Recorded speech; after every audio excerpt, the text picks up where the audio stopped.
All right, so we're going to go ahead and get into let me get this up here, part three. Oh, it should be part three of our discussion on energy, conventional, commercial, kind of the general energy forms that we use to power our civilization. The last part, we were talking about oil. We talked about coal, how coal was formed, and then some of the environmental issues associated with coal. We also were talking about oil, some of the environmental issues associated with oil. We left off with the sea ice melting in the Arctic, large part because of global warming and climate change, and that is potentially exposing the Arctic or opening up the Arctic for drilling for oil and gas. Again, countries like the US, Canada, Russia, Norway, Denmark, etc., all claiming territory saying, we want those resources. So if we start tapping the Arctic Ocean for these resources, what environmental ripple effect will there be as we do this? So there are unfortunately some significant environmental impacts when we drill for oil. So 2010, 2011, Deepwater Horizon oil rig caught fire, killed a bunch of workers, huge environmental destruction, damage. Over 5 billion barrels of oil leaked into the ocean. In order to contain it, to try to put it out, control it, clean it up, etc., about 1.8 million gallons of dispersants were used to break up the oil. I mean, they collected a bunch of it, tried to scoop it up and contain it, but then they used these things called dispersants to basically break the oil down. There was a whole lot of stuff dumped into the ocean in response to this catastrophe. That is always a risk. Think about how the extraction process on land disrupts wildlife, vegetation. So let's drill a pipeline, let's run a pipeline, let's extract things out with oil rigs. There's a significant ecological footprint there. Most of the time, massive amounts of water are used during the extraction process.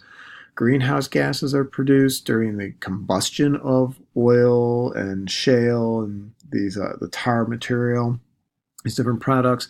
Toxic sludge is produced. The bottom left picture there, that's an oil refinery up near Chicago, where they take oil and then change it into different forms to make it usable in different aspects of energy production. So to refine oil, usually you have to heat it, separate it, convert it, take stuff out, add stuff in. That process itself has a big environmental footprint. A lot of negatives associated with the oil industry. So the challenge is, how do we continue to power our civilization with fossil fuels, with these things? So oil is probably is definitely more dominant than coal in today's society as a base source of energy. But what we're seeing is actually a shift. We're moving away from oil, not completely, but we're seeing some areas moving away from oil and starting to use natural gas. Now, natural gas is primarily methane, CH4, carbon with 4 hydrogens, so methane. So hopefully you guys remember that from basic chemistry stuff. So when you break those bonds, you release energy. That's why methane is a good form of energy. A lot of times methane will sit on top of a oil pocket or a coal pocket. And a lot of times when wells would be drilled, they just drill through, they'd hit the oil and they say, forget the methane, just burn it off or vent it out, get rid of it. We don't need it. We want the oil. We want the coal. Methane is what causes explosions in coal mines when they build up too much methane and don't vent it out. That's what kills the canary in the coal mine type of problem. But now we're recognizing gas is actually a good source of fuel. The positive, the big smiley, it produces about half as much carbon dioxide as coal. So A lot of areas, industries and businesses and things are starting to say, forget the dirty coal, let's get the clean natural gas. Can we start tapping that and using that? But how much of it is available? Is it accessible? What are the safety concerns? I mean, there's definitely positives here. If we're going to pick one of the three, coal, oil, or gas, go with gas. Gas is far better than the other two when we talk about an energy source, when we focus on the environmental side of it. But gas, it does have some negative impacts to using it. It is a fossil fuel. It's not renewable. It's going to run out. The drilling process, there's damage and environmental impact to drilling. It takes water often to get the production going. Toxic wastes are produced during extraction. And then when you have gas leaks, well, methane is a big contributor to climate change. So that's not a good thing to be, oh, we're tapping gas and we're actually causing some significant issues associated with climate change there. So just a little cartoon or a little diagram there. How do you know if you have a gas leak? Well, listen for hissing. If you have a gas valve coming in the house, listen for the hissing. Does it smell like rotten eggs? Do you have dead vegetation around it? If it's wet, are you seeing bubbles? Gas is dangerous. It's very dangerous. Oil's easy to see. Coal's easy to see. Gas, you can't see it. Sometimes you can smell it and hear it, but it is definitely a dangerous thing to be working with. So we want to make sure we're safe if we're using gas as a source of energy. So most of it is, can we tap gas, go back here, from these pockets? Can we get it out of these pockets here and use that? Well, we're also trying to find other sources of methane, what we call the unconventional gas sources. So there's a thing called methane hydrates. These are molecules of natural gas that are trapped in frozen water. The Arctic and beneath the ocean, there's a lot of this stuff. Possible source of energy, but hard to get, not easy to extract, very, very challenging issues there. So the methane hydrates right now, we're just going to kind of give them the neutral look. We're not sure what's going to happen with those. Is it even feasible? What is being used, and this is one of those, why didn't we think of this 50 years ago things, are landfills. Okay, so if you guys drive past a landfill, especially at night, it's easier to see. Look for these things they call flares, right here. Landfills, there's our landfill, has all this material underneath it, all this trash, and as the trash breaks down and digests and decomposes, it produces methane. That's a natural byproduct of landfill decomposition. The methane gas builds up, and instead of rupturing, landfills will vent it. They do what they call flaring. So they put these little pipes to vent out the gas, and then they light the pipe, and they basically burn it like a burner on a stove or a pilot light on a water heater. Well, we're recognizing that's wasteful. Why are we burning it off? Let's tap that and let's use that as a source of energy. You're just wasting it by burning it, throwing it into the environment and wasting it. So we're recognizing these are valuable sources of energy. Let's grab it, let's harvest it, let's tap it. Manure digesters, this is used sometimes on larger scale feedlot operations. Take the manure from your animals, put that into the digester. The digester separates out, so we talked about landfill or a sewage treatment.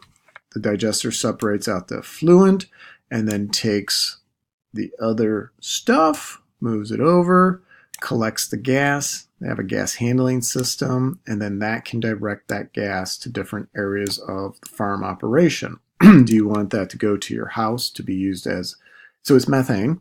Do you want that methane to be used as a fuel source for your stove, for your water heater, for your furnace, or are we going to use it to help run a generator to create power on the farm? So it becomes a self-sustained system. As long as you have cattle, pigs, you're going to have manure. Let's find a better way to reuse that manure instead of just tossing it into the fields and leading to eutrophication. Can we tap that as a source of fuel? The manure digester works on a small scale. It just depends on how much are you consuming. So your consumption on this side versus your input of manure on this side. So large scale, it's not there yet, but if I was a farmer and I could use something like this and basically eliminate my gas and electrical bill because I'm using my cow manure, seems like a great option. So things we want more people to become aware of, right? So that is our natural gas. The fourth type of conventional power that we're going to talk about is nuclear power. Now, when nuclear power was first being proposed back in the 70s, got all excited. People were like, awesome, cheap power. This is going to be great. We can power the world on nuclear power. It's going to be cheap. It's going to be affordable. Everybody will have plenty of power. It produces massive amounts of power with a small footprint. Why isn't it taking off? Well, construction of power plants is unbelievably expensive. So there's a huge financial investment up front. And if you have to decommission one, take it out of service, that financial footprint is even bigger. So there's a lot of risk there that, wow, this isn't something most people are willing to roll dice on. Nuclear power works off of radioactive isotopes. That means you have radioactive waste at the end. Who wants to store that? Where does it go? What do we do with it? And then there's the safety concerns. What happens if there's a problem at the power plant and you get this thing called a meltdown? We'll talk about that when we look at how the basic principles behind nuclear power plants. So you got this meltdown issue.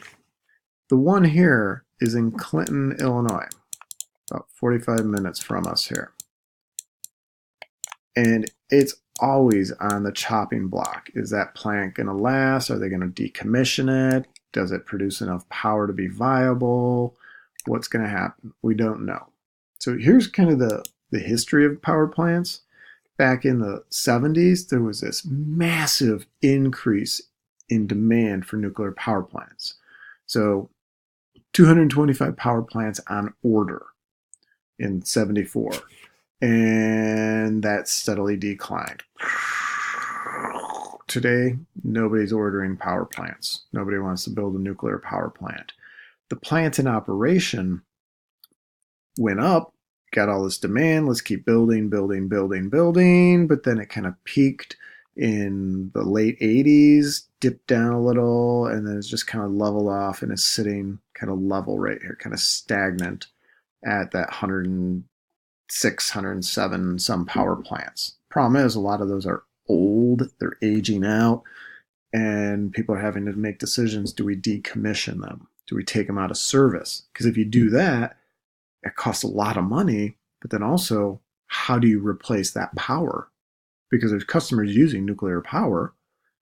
How do you replace that power source? Do you use coal? Do you use oil? Do you use natural gas? Do you switch over and go to a renewable? What's the best move? So there's no easy, clear thing to do with nuclear power. And again, big concerns about what safety. Now, the big picture, more people die in coal mines a year than in nuclear power plants. It's statistically, it's a very minimal risk, but when one does go down, then we have significant issues. I'll show you that in the next lecture. We'll take a look at that. So, all right, so the basics behind nuclear power. Primarily, uranium is being used. That is the element we use for nuclear fission. So uranium is packaged or processed into these little pellets, little cylindrical pellets, like that. Those pellets are packed into these hollow metal rods. So take a rod, stuff it full of pellets. Take a bunch of rods, bundle them together into a fuel assembly. Let's get a bunch of fuel assemblies bundled together, and now you have a reactor core. So this diagram here gives us a general idea of how nuclear power is formulated. In the next lecture, we'll take a look at the nuclear reaction and then the pros and cons of nuclear power.